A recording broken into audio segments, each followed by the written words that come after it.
हाँ बेटा कल अपने ना जे एक्सरसाइज आई एक्सरसाइज करी सी जे कर रहे हैं तो बेटा मेरे से दो फॉर्मूले हैं तो जे कितने कॉज स्क्वायर ए लिखे आ गया तो 1 प्लस कॉज 2a/2 लिखना है।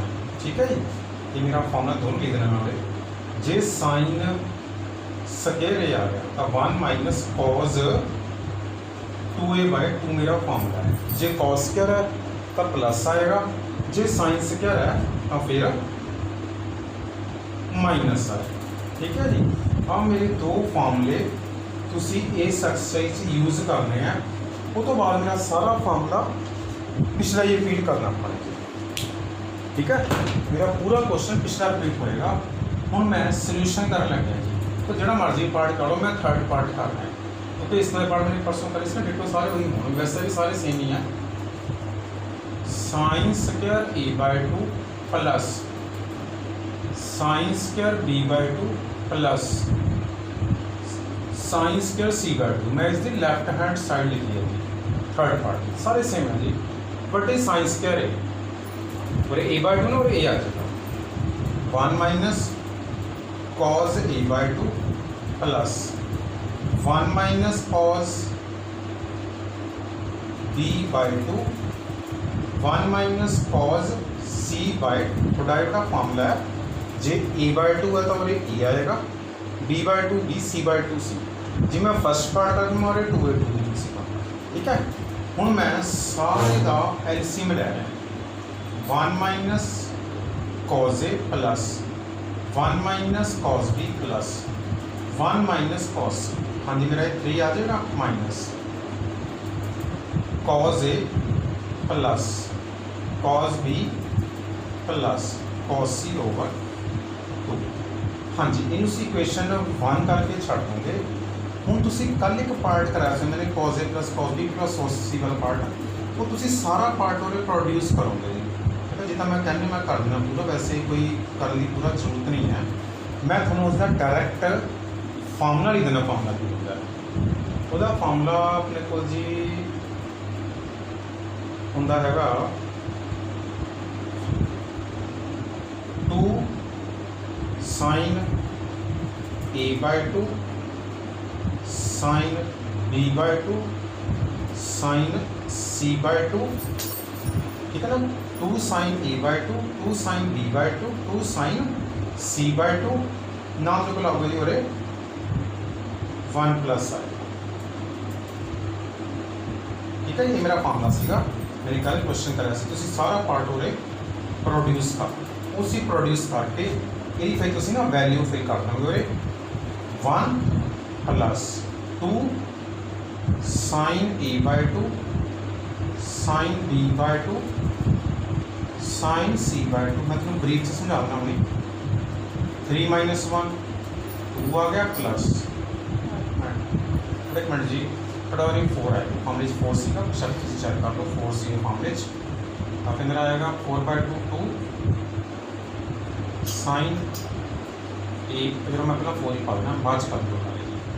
ठीक है, sign b/2 sign c/2 over 2। ये 2/2 1 आ जाएगा माइनस का माइनस ना 1 minus 2 sign a/2 sign b/2 sign c/2। अगर तुम कोई फार्मूला याद नहीं करना तुम ड्राइव कर लेना। मतलब 20 होना की गल कर पाने थोड़े ये फार्मूले लगने लगाने तो बाद तुम एलसीएम ले लेना। 1 + 1 + 1 3 हो गया, माइनस कॉमन कर लिया। हूँ से कल पढ़ रहे ना 2 cos c + d/2 cos c - d/2 common हो रहा जी। तो इन्हों 2 cos के c/2 -1 लिखो या 1 - 2 sin के c/2 लिख के पूरा सॉल्व कर देना। जो थोड़ी सी वैल्यू आएगी तुम ओरे फिल कर दो। 3 - 1 2 आ गया -4 sin a/2 sin b/2 sin c/2 2/2 1 - 2 sin a/2 sin b/2 sin c/2 अपना आंसर आ जाएगा। देखो बेटा तुम ये पार्ट कर लोगे जी। हूँ थोड़ा मैं ना जी थोड़े तीनों पार्ट सेम है ही कर। हूँ थोड़ा मैं जी नैक्सट क्वेश्चन करवाने लगे हैं। ये मैं ढेरा पार्ट सारा मैंने तुम की लिखोगे जी और मैं स्टेटमेंट पा रहा है। मैंने क्वेश्चन नंबर 2 पा देना, वैसे ऊपर बुक 4 क्वेश्चन होएगा। स्टेटमेंट है cos square A plus cos square B plus cos square C equal to 2 plus 2 sine A sine B sine C. या मेरी स्टेटमेंट है जी 4 sine A sine B sine C. अब मेरे को क्वेश्चन की स्टेटमेंट है cos square A plus cos square B plus cos square C equal to 2 plus 2 sine A sine B sine सी। तो बेटा दी स्टेटमेंट्स ना मैं 90 पा रहा है, मेरा थोड़ा डिफरेंट पार्ट है, करूँगा पार्ट सेम दोस्ती। सोल्यूशन च तुसी पहला लैफ्ट हैंड साइड लिखोगे cos square A plus cos square B plus cos square C. हाँ जी, what is cos square A 1 plus cos 2a/2 1 plus cos 2b/2 1 plus cos 2c/2। तुसी बेटा ये फॉर्मूला यूज़ करें। हूँ मैं सारा पार्ट नीचे डिलीट करना है, थोड़ा बड़ा क्वेश्चन है ना शायद ना देखो जो साइन होंगे फिर मैं फॉर्मूला ही लाऊंगा। हूँ कॉस सी मैंने ये फॉर्मूला वाले यूज़ करे, ये फॉर्मूला वाला कॉस स्क्वायर इधर 1 प्लस कॉस 2 इधर। हूँ मैं तो ले लूँगा एलसीएम जी, मेरा एलसीएम 2 आ जाएगा 1 plus cos 2a 1 plus cos 2b 1 plus cos 2c।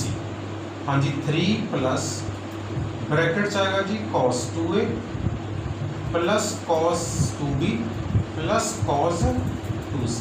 But मेरे को जो ऑप्शन फॉर्मूले भी है बट मैं तुम्हें ਤਾਂ नहीं करवा रहा क्योंकि मैं तुम्हें क्वेश्चन इक्को तरीके ਨਾਲ करवा रहा, प्रैक्टिस हो जाएगी। 1 plus cos 2/2 1 plus cos 2/2 1 plus cos 2c/2 2 LCM ले लिया 1 प्लस 1 प्लस 1 3 आ गया। हम सिर्फ 1 लिख के छੱਡਦਾ। ਹੁਣ ਤੁਸੀਂ cos 2a plus cos 2b plus cos 2c ਤੁਸੀਂ ਕੱਲਾ ਸਟੈਪ ਹੀ ਲਿਖ ਲਿਆ। ਹਾਂਜੀ ਦਾ ਫਾਰਮੂਲਾ ਕੀ ਸੀਗਾ 2 cos c plus d/2 cos c minus d/2। हाँ जी बेटा मेरे को ना मैंने cos 2c फॉर्मूला करना, मैं जो कल करा सी ना सेम करना उसकी 2 cos a plus b cos a minus b। देखो बेटे वैसे मेरा फॉर्मूला ना और ये लगूगा जी 1 माइनस 2 साइन स्क्वायर सी लग गया cos 2 1 माइनस 2 साइन स्क्वायर सी लाया। मैं माइनस 2 साइन स्क्वायर सी लिख दूँगा 1 पीछे करूँगा। उन्होंने क्वेश्चन की बना a plus B plus C 90, तो मेरे को a प्लस बी की वैल्यू आएगी 90 minus C cos a minus minus 2 sine square C plus 1। हाँ जी what is a plus B plus C 90 है, what is b plus C a plus B 90 minus C. हाँ जी cos 90 minus theta आएगा sine theta cos 90 minus theta आएगा sine theta और 2 sine C common आ गया, अंदर आएगा cos a minus B minus sine C plus 1। ठीक है जी।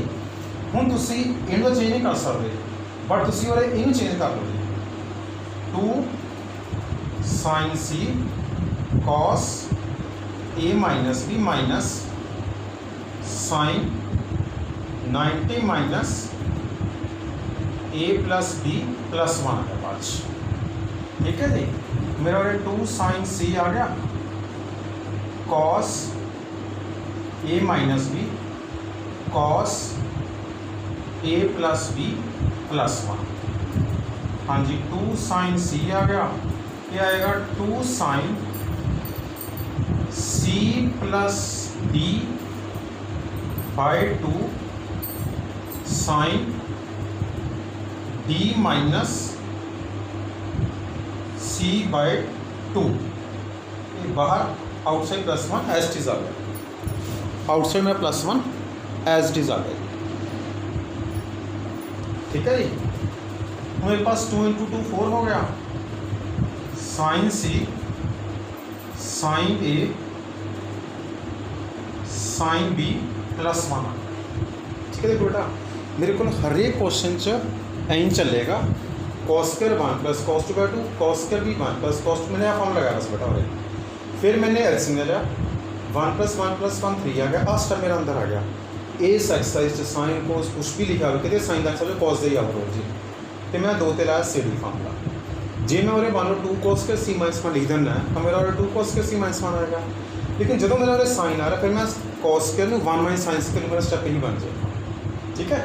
उस तो बाद तुसी 2 sin c कॉमन कट लिया और इस c की वैल्यू 90 - a + b है, बट ये sin 90 - cos हो गया, cos c - cos d, 2 sin c + d/2 sin d - c/2।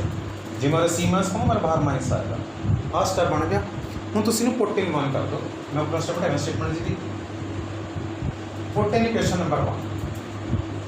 हाँ जी पुट इन 1, हाँ जी मेरी 1 इक्वेशन लिखी हुई है और 3 + हाँ जी what is value 4 sin c